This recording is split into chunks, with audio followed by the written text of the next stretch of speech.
안녕하세요 우리님들, 슈퍼리치 K입니다. 여러분들의 구독과 좋아요는 제가 꾸준하게 우리님들에게 유익한 정보를 드리는 데 큰 힘이 됩니다. 구독과 좋아요 꼭 부탁드립니다. 오늘은 부자가 되기 위해서 꼭 필요한 것 하나를 소개할까 합니다. 그것은 바로 모방하는 능력입니다. 스티브 잡스는 창조적인 제품의 대명사로 애플을 만들었습니다. 그 유명한 잡스조차 자신은 이미 만들어진 것으로부터 새로운 것을 창조한 것임을 이야기한 바 있습니다. 또 다른 예도 있습니다. 소프트뱅킹의 손정희 회장은 대학생 시절부터 300개 정도의 카드에 각각 무작위로 단어를 써서 두세 개의 카드를 뽑아서 합성해 보았다고 합니다. 이를 통해서 나온 것이 그 당시 엄청난 인기를 끌었던 전자사전입니다. 이건 모방하는 능력뿐만 아니라 연결하는 능력을 이용한 것이긴 제가 말씀드리고 싶은 것은 세상에 완전히 새로운 것은 없다는 것입니다. 조금 더 가까운 예를 들어보겠습니다. 우리가 아는 위인들은 대부분 자신이 닮고 싶은 위인을 두고 항상 마음에 새기고 있습니다. 워런 버핏은 가치 투자라는 개념을 정립한 빌 그레엄을, 고단 펀드를 통해 수저원 가치 투자를 운용하는 가이 스파이어는 워렌 버핏을 모방하였습니다. 저는 이 세 분 모두 존경하고 각각 공부하여 저만의 방식으로 이용하고 있습니다. 여러분은 어떤 사람을 마음속에 품고 닮아가려고 노력하고 있나요? 제가 이 세 명에게 배운 제일 중요한 것 중에 하나는 언급했던 안전마진이라는 개념입니다. 간단히 설명하면 투기가 아닌 투자를 제대로 하기 위해서는 우량 주식을 시장보다 저렴한 가격에 사야 한다는 것입니다. 일종의 리스크 매니지먼트입니다. 저는 이것을 비즈니스 할 때, 부동산 구매할 때, 그리고 심지어 인맥 관리할 때도 이용합니다. 예를 들어 비즈니스를 할 때 저는 항상 최악의 상황을 생각합니다. 그래야 무리를 하지 않을 수 있습니다. 제가 하는 비즈니스의 지점을 하나 더 차릴 때 제일 많이 비용이 드는 부분이 장비와 그리고 정기적으로 들어가는 월세입니다. 장비는 비정기 고정 지출이기 때문에 더 줄이기는 힘들고 가장 중요한 것이 월세입니다. 그래서 들어가는 공간 대비 들어가는 월세를 계산해서 상한선을 정해놓고 자리를 알아봅니다.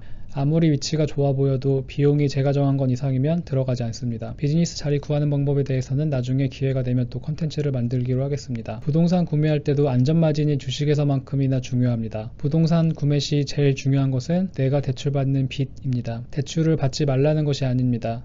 내가 대출을 받고서 최악의 경우에 금리가 올라도 내가 어쩔 수 없이 팔아야 하는 상황이 오지 않도록 해야 합니다. 미래에 올 수 있는 리스크를 계산하고서 부동산을 구매를 해야 합니다. 현재 한국은 세계적인 금리 인상으로 연끌족들은 엄청난 고통을 당하고 있습니다. 3억을 3%에 빌렸는데 지금 이게 7, 8%까지 올랐습니다. 그러면 단순 계산을 해보면 월 75만원에서 200만원 정도까지 대출금이 올랐습니다. 이 정도면 거의 보통 사람들의 한 달 월급을 매월 은행에 내고 있는 것입니다. 더욱 걱정되는 것은 내년에는 9에서 10%대까지 금리 인상을 예상하고 있다는 것입니다. 그래서 안전마진이 중요하다는 것입니다. 부동산 구매 시 두 번째로 중요한 것은 주식과 마찬가지로 시장 가격보다 15% 정도는 저렴하게 사야 하고 이를 통해 높은 수익률을 유지해야 한다는 것입니다. 이를 통해 금리가 올라도 안전마진으로 인해 어쩔 수 없이 부동산을 팔아야 하는 상황을 막을 수 있습니다. 이런 전략은 주식과 마찬가지로 장기 투자를 위한 전략입니다. 월세 수익은 주식으로 치면 주식 배당금이라고 생각할 수 있겠죠. 그럼 이렇게 모방을 하기만 한다면 부를 쌓고 비즈니스적으로도 성공할 수 있을까요? 아닙니다. 단순 모방만으로는 성공하기가 어렵습니다. 우리는 카피캣이 아니라 모방을 통해서 보다 더 나은 오리지널이 되어야 합니다. 모방을 하되 거기에 자신만의 해석이나 색깔을 입혀서 독창성을 만들어내야 합니다. 제가 아마존의 기업 문화에 관심이 많아서 이쪽 관련 책을 많이 읽었습니다. 아마존이 대단한 것은 끊임없는 모방과 창조에 있습니다. 아마존의 전 CEO 제프 베조스도 언급한 우리는 더 많이 실패해야 합니다 라는 말은 저에게 큰 울림을 주었습니다. 아마존은 좋은 것이 있으면 모방하고 그게 아니면 그 회사를 M&A를 통해 구매합니다. 이를 통해 여러 분야, 특히 AI 부분에서 앞서 나가고 있습니다.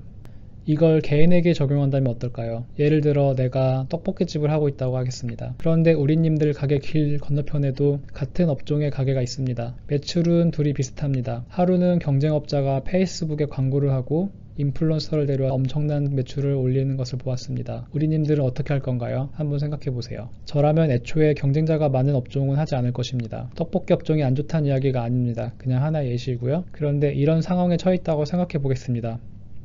저라면 상대편 가게로 인해 나에게 매출 타격이 있는지를 우선 보겠습니다. 그러고 일정 이상 매출이 떨어졌다면 이제 리스크 관리를 해야 합니다. 리스크 관리를 하면서 비슷하게 일단 광고를 할 것 같습니다. 여기서 리스크 관리라면 내가 들이는 비용 대비 효과, 그리고 비용을 들이는데 효과가 없을 때 있을 수 있는 리스크 등을 계산한다는 이야기입니다. 물론 우리는 미래를 예측할 수는 없습니다. 다만 리스크 관리를 위해 최악의 상황을 상정하고 미리 대비하는 것입니다. 그리고 리스크 관리가 된다는 계산이 선다면 저도 비슷한 방식으로 광고를 하겠습니다. 그리고 거기에 거기에 좀 더 추가를 해서 광고를 진행하겠습니다. 예를 들어 추가적으로 유튜브 광고를 할 수도 있고 유튜버를 기용할 수도 있습니다. 아니면 거기에 더해 인스타그램을 쓸 수도 있고요. 그 외에 더 창조적인 방법을 할 수 있는 방법을 모색할 것입니다. 제가 현재 하고 있는 비즈니스에도 모방 플러스 창조를 적용해서 운영하고 있습니다. 더 디테일한 부분은 나중에 기회가 된다면 자세한 내용을 올리도록 하겠습니다. 오늘은 여기까지고요. 우리님들 좋은 하루 보내시고 행복하세요.